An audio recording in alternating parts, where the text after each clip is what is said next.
to the TA system and change this. I want to restrict this just to courses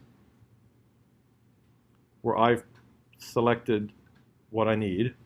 This has now been limited. So I'm only looking for TAs for these courses. That's all they're going to see listed. Or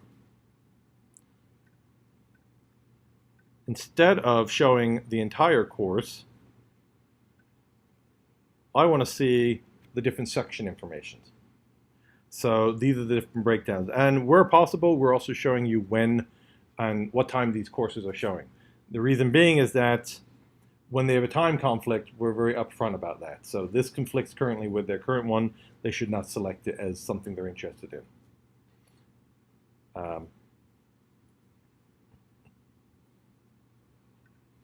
One thing we're going to be adding is we've got another request for some departments want to use this literally to have students sign up to cover all the classes. And so we're going to be looking to try and add in once someone has selected their interest in this course, don't show it for the next person. And so you'll get to a point where your choices are getting smaller and smaller. That's something that we'll be adding in soon enough.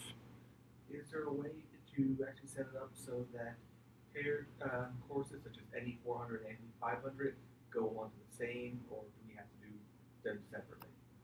I want to say I'm forgetting the term for those.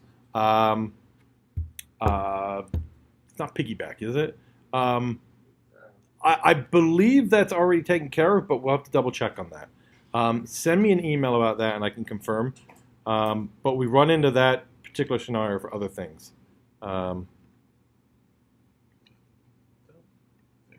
Don't think so?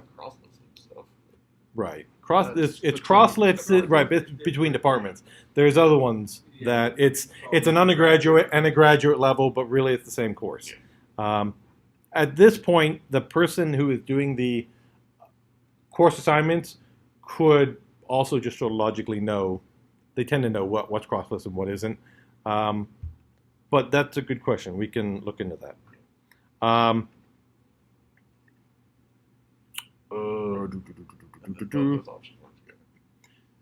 Yeah, oh, they do. And then select both of them. And, oops, hold on. Cancel. Now you're going to see just the 3 courses we selected, but you're going to see the full breakdown of all the sections. So you can vary the options. And if there are additional options we need to add in, because every department's TA assignment and TA applications tends to be slightly different, we're trying to make it as flexible as possible, but any suggestions such as the piggyback courses, we can add those options in.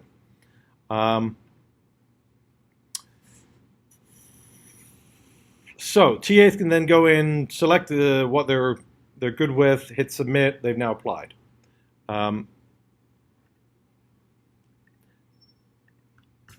So just to go back briefly, I had mentioned that before we get to assigning students, we've covered the TA applications and how you can control what the student sees.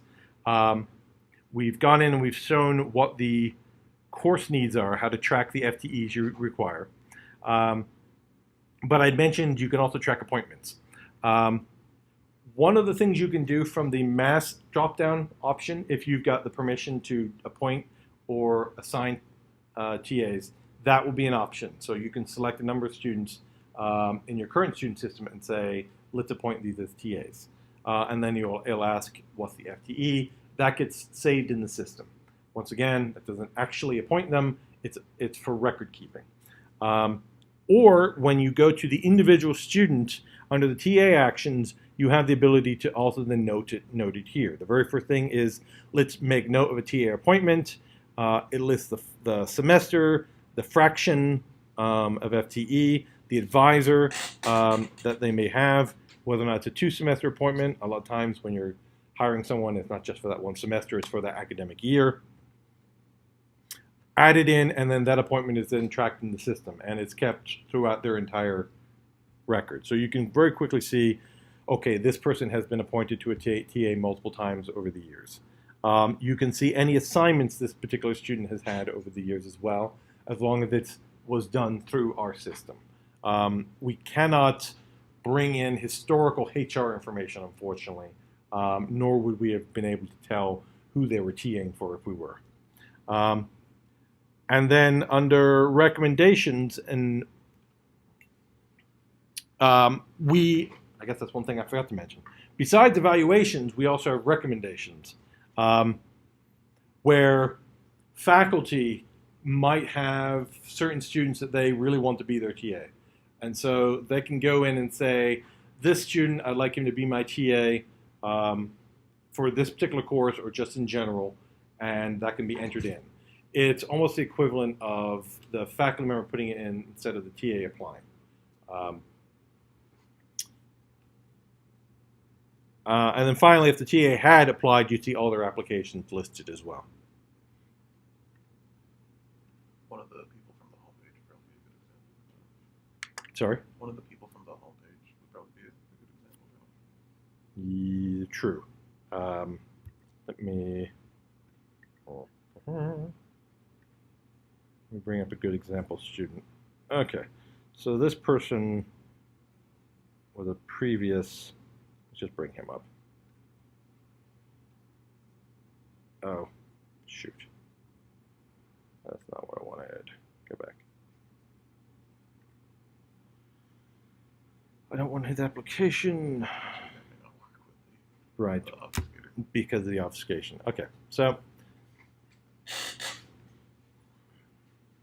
we'll go back to display columns. So here so as I said, we've defined the courses that we're interested in finding.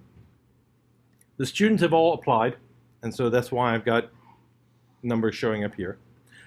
If I select those students who have said that this is a course preference for 109 and do a search, I'll get a list of here are all the students who have applied for that particular course. It will show you what the degree is, what the current GPA is, speak test score. Once again, you can determine what what fields you're interested in, or whoever does your assignments is interested in.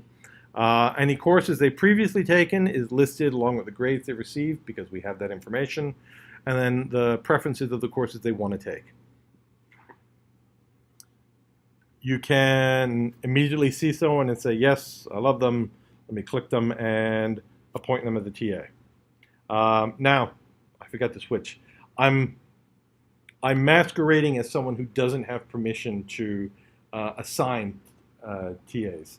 Normally you would see appoint and assign would be the two options.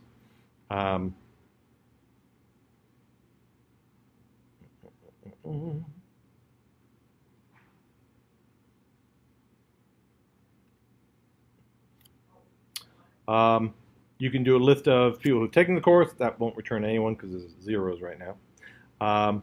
Students who have been previous TAs who are interested in this course, so maybe you want to do a search for that.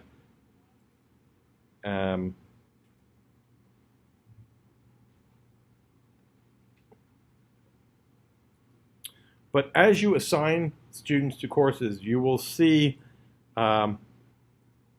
this number changing. Basically, you'll see, okay, I've assigned this halftime TA to this course. Now I've got 0.5 is assigned. I still need another 0.5 according to what I said I'm going to need. As you fill up courses, they drop out of your list. The idea is whoever does your course assignments can see, here's a complete list of all the courses we need TAs for. Here's the amount of TAs we've decided each course will receive. Fill in the blanks and knock off your list. Change the semester in the top left corner. It'll show up better. That's true. Let me show a previous semester.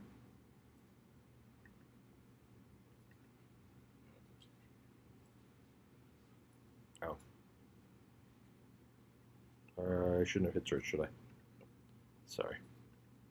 Change that to fall.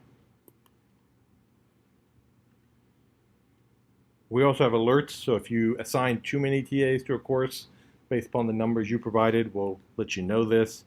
But here you can see where they've gone through and they've matched up all these courses, and then they never quite got the right amount for the rest of these. And it just becomes a quick and easy to-do list.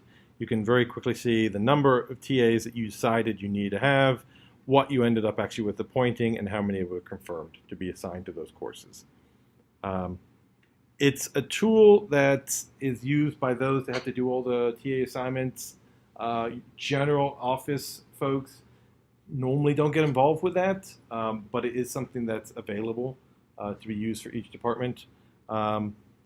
We have traditionally had a core group of departments that have used this a lot, and then a lot of others haven't. So if there are ways that we can adjust it to be more globally used, just let us know. But for now, it's just a way of providing a worksheet for doing all these in the system without having to have spreadsheets of who are our TAs and what do they want to do, and dear God, who's assigned to what.